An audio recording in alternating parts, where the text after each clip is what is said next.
Welcome to the Good Hang for your weekly dose of battery-filling conversation with your hosts, Julien and myself, Ariane.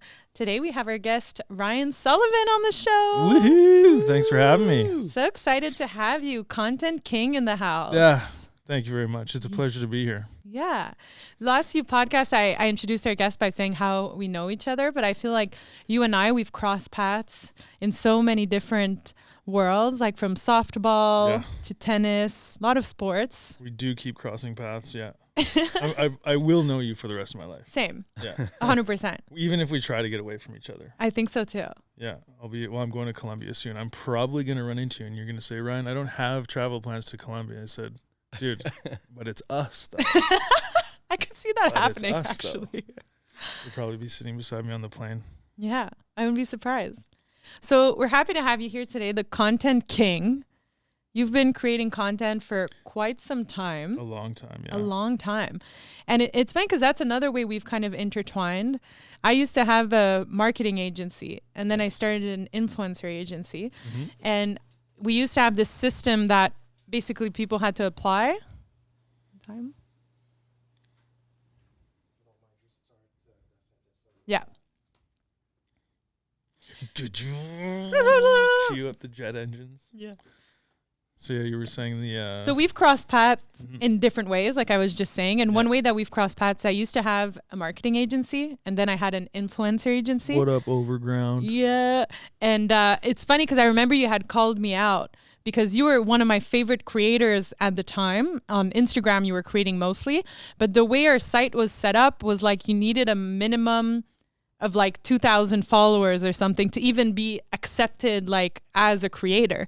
And I remember you had called me out on it, and then I had like switched it because I was like, okay, like there's a mistake in the matrix because he's a fucking talented creator and I want to have him on the platform and I want to do cool stuff with. But I think at the time our mindset was like, because we were getting people with like private accounts or like that weren't really like, they thought being an influencer was just like posting about your family, and then the next day you're like, here's Gatorade, you know?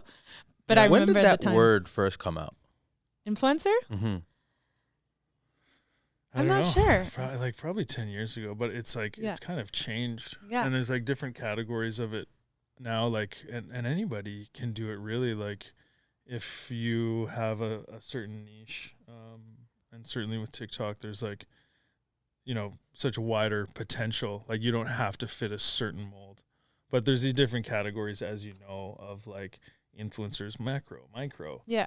But yeah, I remember applying on your site vaguely and being like, oh, I don't have the 2,000 followers gate. And statistics. But I remember. But I love that you told me. But it was like, but also fair though, because like how you got to separate the weeds like at some point. But yeah, I've always been passionate about content.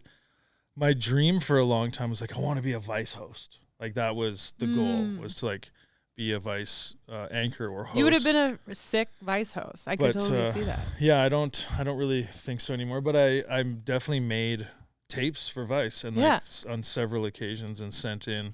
No way. But the trouble I found, well, I sort of realized, I guess, was that like, especially being a bit younger, there was like, and still today, there's like sarcasm. Like part of my shtick is like sarcasm, and that's up for interpretation, right? And like, I don't know. I've heard more times than I would like to admit that like from people, just general like feedback after X amount of time being friends. Yeah, when I first met you, I thought you were an asshole. It's like, oh, great. Totally not my intention, but like the sarcasm mixed with like being truly quite shy, even though it may not seem that way online. Yeah. But like that was kind of this recipe for like coming off as an asshole. And so just all it's interesting. I don't want to be seen that way. Well, Ariane and I, we were talking before you got here, and we were talking about how Ariane was saying that she's shy when she films content and putting it out and all that. And we were wondering, like, are you shy as well? Is your persona, or do you feel like it's a persona? Like the actual like online, content creation process. I don't think you're shy of putting it online, or I don't know. It's like some chicken soup for the teenage soul shit, you know? It's like, feel the fear and do it anyway. Yes. But like, I'm an introvert. Yeah. At heart. Like when I'm going through shit in life, like I go inward. I kind of like get depressed as opposed to like reaching out and calling friends. Like that's how I deal with things. But I've just been doing the like goofy videos for so long that like I don't feel that way anymore about that, or certainly not when I'm like at home doing clips about sneakers, but even in public, like I don't care anymore. It's like, because I'm on a mission. Yeah. And like, what's your mission? Content. I love storytelling. Storytelling's my passion. It's what brings me the most joy in whatever format. If it's sneakers, food, streetwear, events, I just love storytelling, and it doesn't matter. That's why I've always kind of worked in sales and marketing, because it's an extension of that. But I love when you're talking to somebody and like the lights go on and they, they're just like interested in what you're saying. Yeah. Like, it's like, it brings me the most joy, like in life, period, is storytelling and entertaining, in that sense. It's not necessarily about being on stage. It's not necessarily about getting laughs, but it's just sharing your ideas. Just, telling a story. Yeah.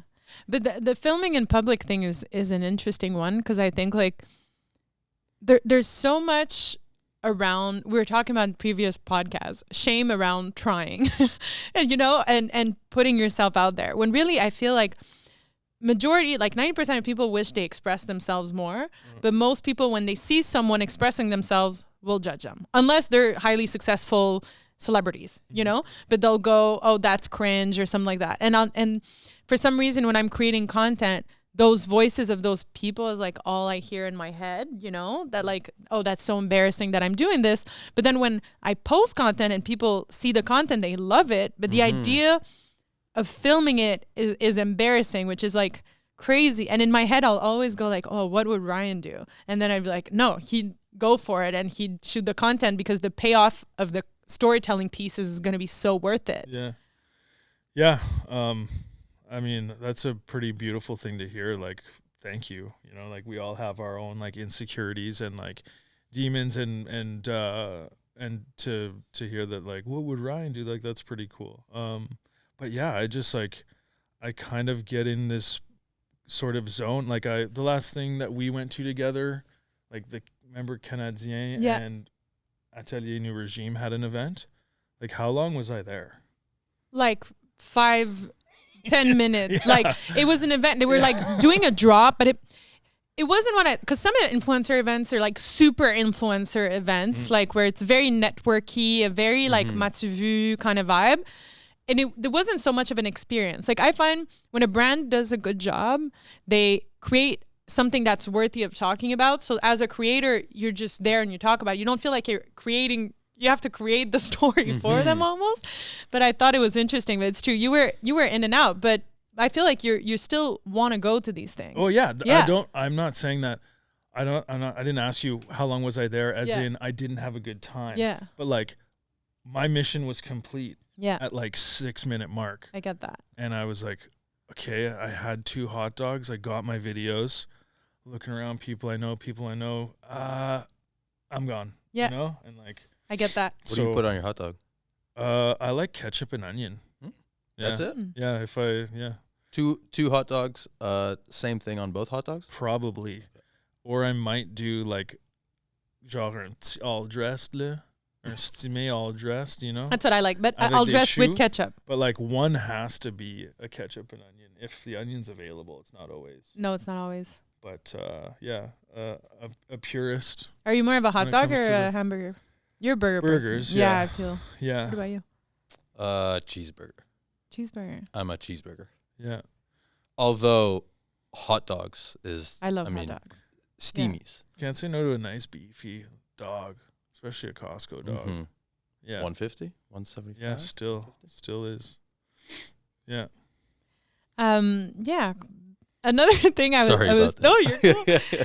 was thinking about too about you with content is And I'm curious like how that came about, because Julian and I were talking about another time how like we tend to feel like people pleasers, and when you're in that energy, it's hard to have an opinion. And you were talking in the beginning how sometimes people feel like you'll come off as like not extremely warm or like extra friendly, but I think actually you're a very, very authentic person.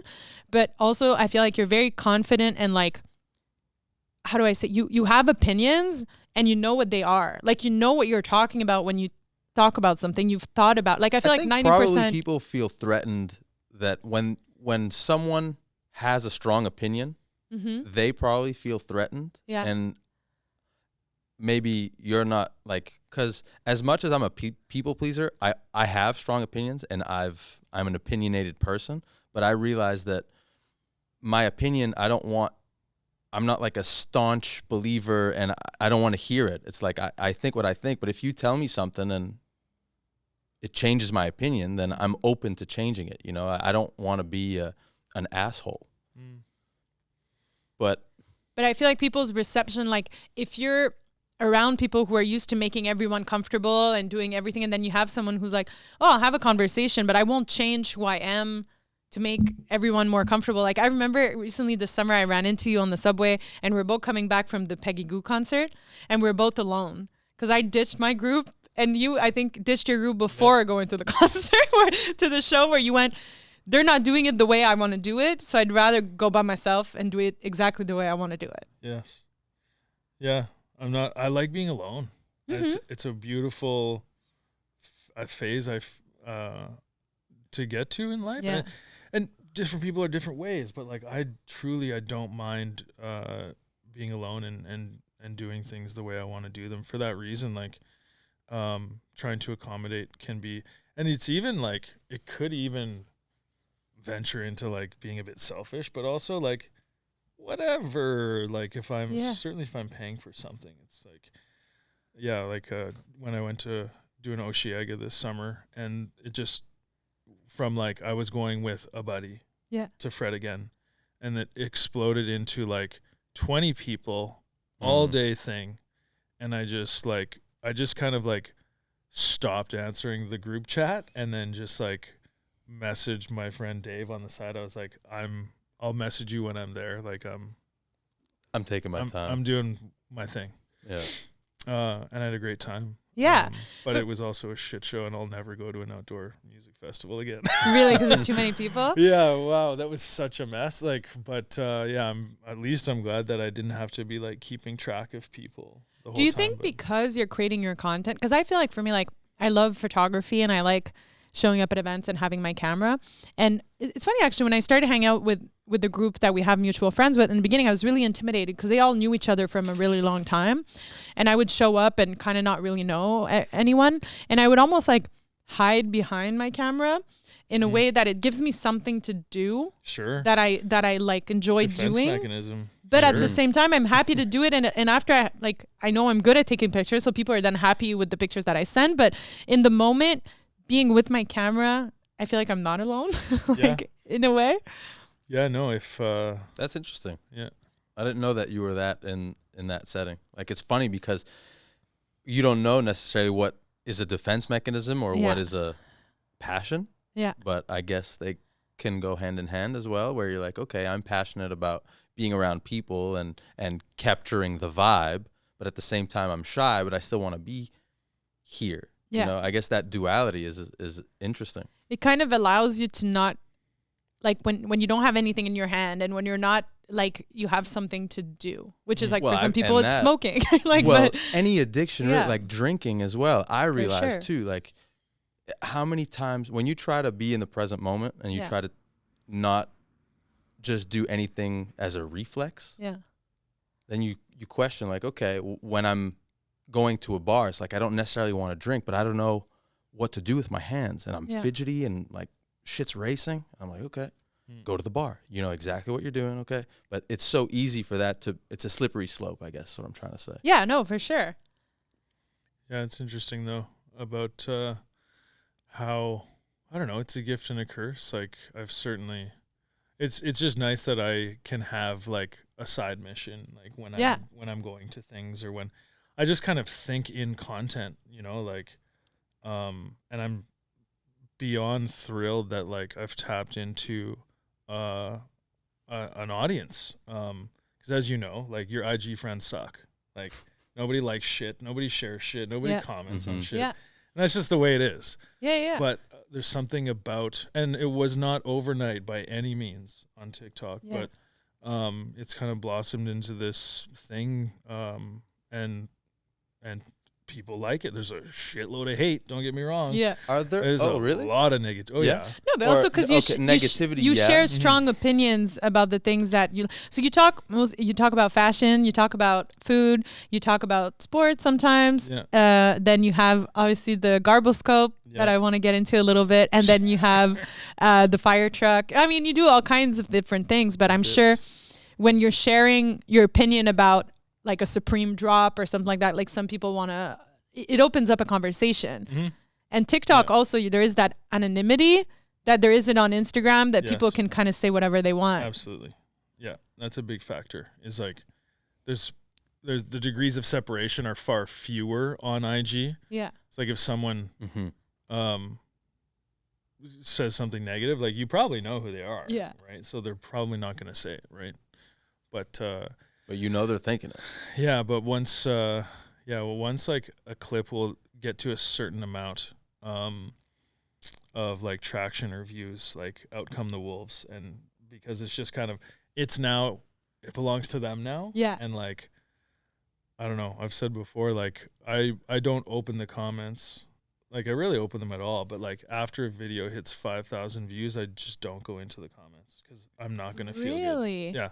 Because I read your comments, I feel like I there. only see the positive stuff. But like, so for instance, you started the garboscope, which if we explain it, how would you explain it? It's the funniest, dumbest thing. Like people at home, it's how many times I've met, because men are sensitive, right? I am. The most awkward, recurring interaction in my life is telling a girlfriend's boyfriend what garboscope is. Oh, this is Ryan. He's so funny. You got to meet. He does this thing. He does garbage night. He does garbage. Tell Craig about garbage night. And I'm just like, and Craig, of course, already is like, who the fuck's the funny guy? You know, like defense is up, sensey men, right? And I'm just like, fuck, here we go again. You know, I'm like, well, every Monday night since the dawn of time, I throw my garbage out of you know how the garbage truck comes in the morning. Different neighborhoods have different days of the week. Well, the truck comes Tuesday morning in my neighborhood. So on Monday night, I'll gather up my garbage and I'll toss it out the window into the bin below. And like, I almost always get it in the bin. You really, okay, so you were really doing this? do. Yeah. So you were doing this before you filmed it? I've been doing this for like 9 years. That's so funny. And then like before Instagram almost. But then I started posting on Instagram, and that's when it was just called Garbage Night, and it was like it was just an IG thing for like several years. And then last spring or so, I put one on TikTok, and it didn't do well, and like the first 4 or 5 didn't do well, and then one did. One went like 2 million, and I was like, "Oh, hello," and so it's been a bit more consistent since then. But the TikTok will do a fabulous job of reminding you that there is no formula, there is no magic recipe. You can't just do the same thing and expect the same result. Yeah. The algorithm doesn't give a shit about what you think is going to work. In fact, the less you try seems to do better. So, that's kind of taken on, like, I'll get stopped in the street about garboscope.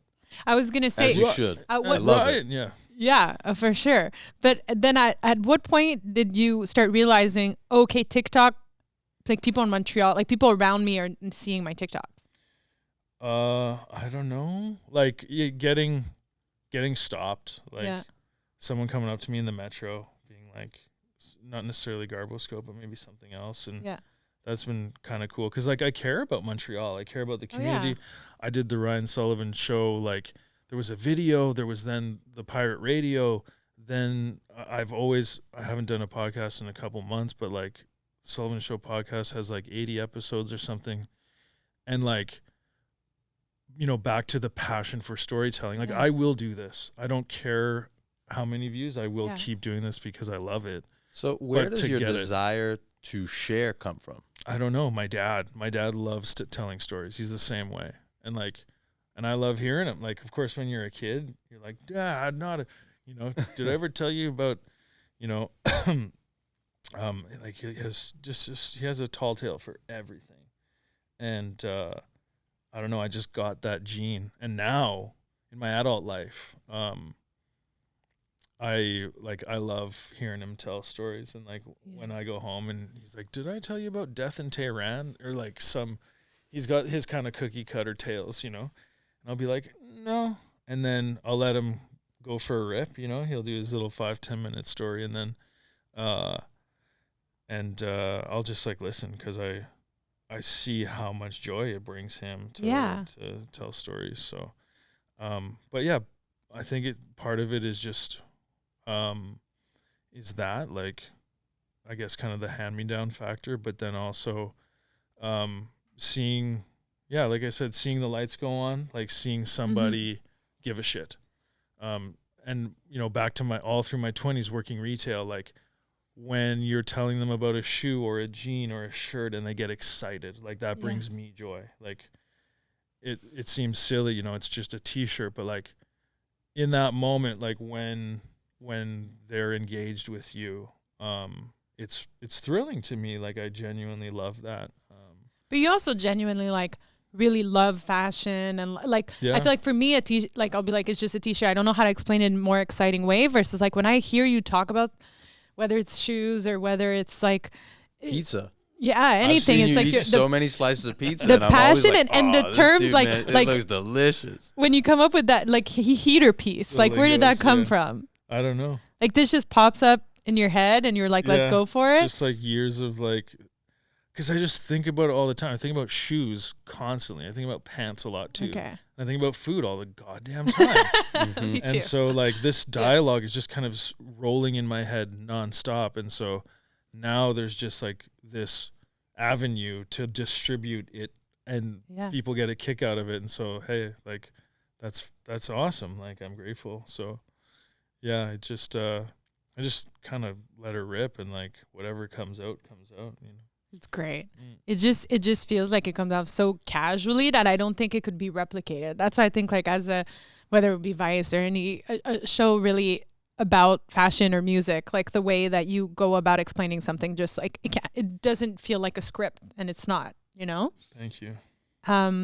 Okay, so we're going to do something a little different that we don't usually do, but since we have you here, I'd be curious to know your picks for like upcoming season, like different things. So for instance, what do you think is going to be like the shoe of the summer or shoe year 86? Asics brand shoes are going to be the hot shit this summer. They kind of were last summer, but it's only going to get more. But like, I don't know, like with sneakers, like trainers, it's kind of like pick your flavor. I'm not too concerned with trends, like but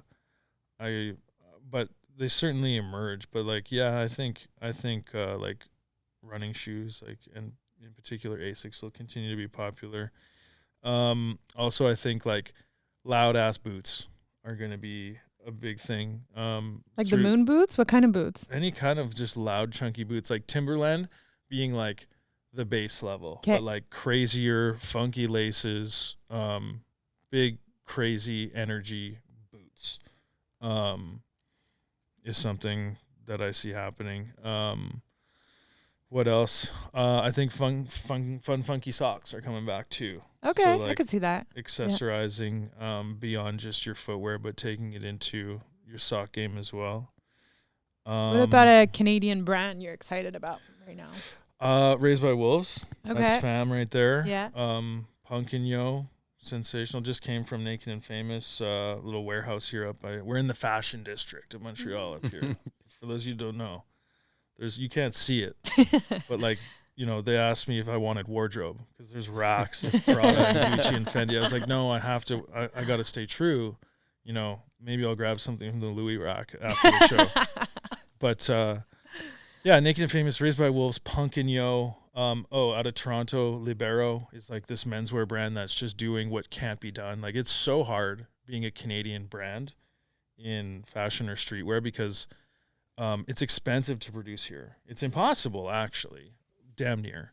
But not only production, but like you just don't have the population. Mm-hmm. We have less than the population of California, and then you got to get it there, which we have this massive piece of land. So it's just the plight of the Canadian fashion brand. It's very tough. Which is applicable to music, and I Yeah. don't know if it's applicable to comedy. Well, to touring at least. English comedy, it's for sure. it's so hard to get to Probably. different markets. Yeah, and there's just not enough people. Even No. in Toronto, Vancouver, Montreal, there's still not enough people to sustain. But yeah, Libero is doing handmade in Canada menswear and like some beautiful, beautiful stuff. But on this kind of like 50s, 60s, 70s, like Italian atelier, like beautiful stuff. That's all. That's Okay. What about like a meal in Montreal where like they never miss, like your go-to? Oh, I'm wearing a Canadian brand called Hello Nobody. Okay. You can see the Bobby Digital. They do bootleg tees out of Toronto. I love bootleg. Bootleg's almost better. Sorry, what was the next question? Okay. The next question was a meal like in Montreal where they never miss, like it's a safe bet. Like for fancy, mom and dad are in town or going on a date, like Tuck Shop, McKiernan, Okay. Gia.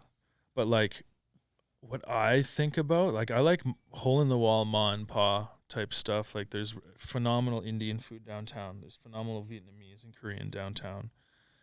Madras Curry House is one by name. That's an Indian spot on McKay. Then you have your kind of like burgeries, like your smash burger joints, of which my favorite is probably Lamburger on Saint-Zotique. But like a smash burger is kind of a smash burger, like anywhere. I kind of want to see the return of the backyard burger.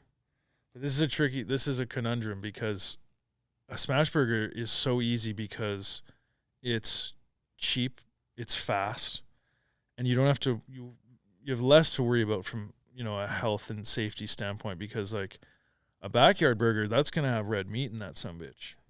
It's I want a juicy red meat burger, but like who in Montreal, in any city is gonna serve a medium rare patty? Yeah. They won't do it. So I'd like to see the return. I'd like to see the return of the backyard burger. But Pho Nguyen downtown is like blew my face off recently. In terms of just like, wow, I can't believe I'd never been here before.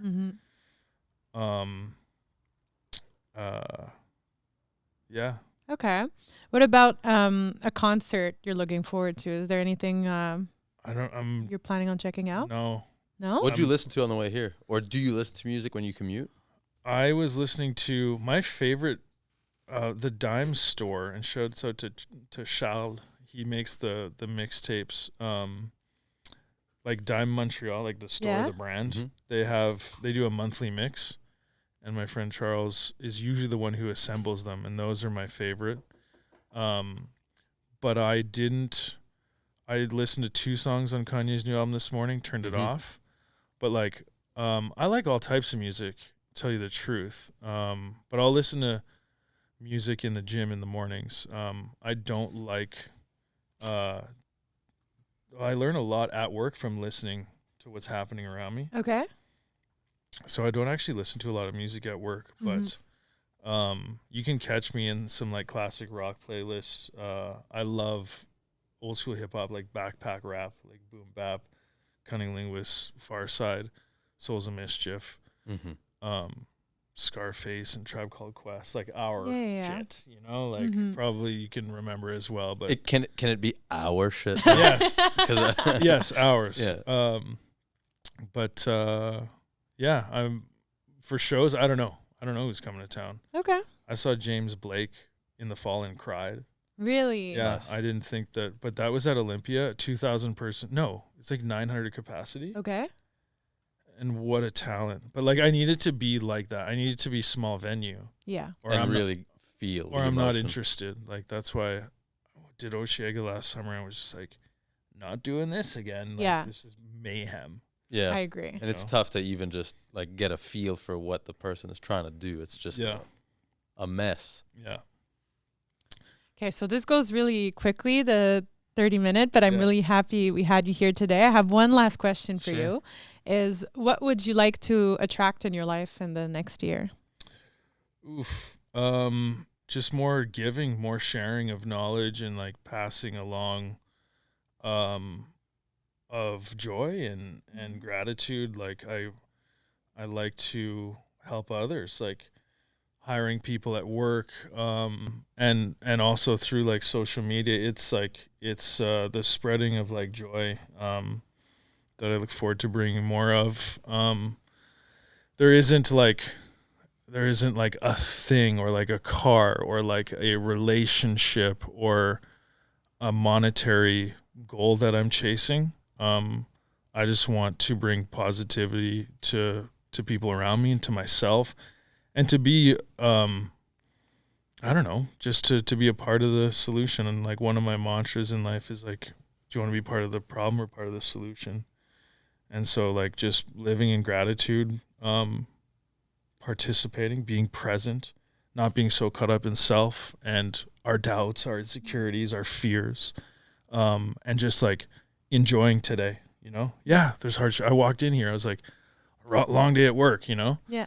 But finding today's joy and today's gratitude anyways, and Yeah. and perhaps handing that off to somebody else instead of just Mm-hmm. having the horse blinders on and being so focused on self. So I Yeah. love that. That's Yeah. super empowering. And I have to say, like, you're crushing it with the content at delivering that energy. And like, you make me so happy with your videos. Like, Thank it's you. just vibrating Absolutely. of like happiness and good energy. And I honestly. appreciate you opening up about being vulnerable. I think it's important as men to be able to use those words and say, hey, I think it's cool to be vulnerable, because yeah, we all feel our feelings, and I feel like we sometimes feel alone, but when you open up, you realize, hey, so many people feel like I do, you know? we can do a whole other episode about like, you know, vulnerability in men. Like Mhm. this is a huge and important topic. Well, let this be the first of, yeah. of many. But it's Yes. cool that we're able to touch upon it Today. in 30 minutes, you know? Absolutely. Yeah. Thank you so much Yeah, for being thank you. here. A Very pleasure. much. That went by way too fast. Thanks for having me.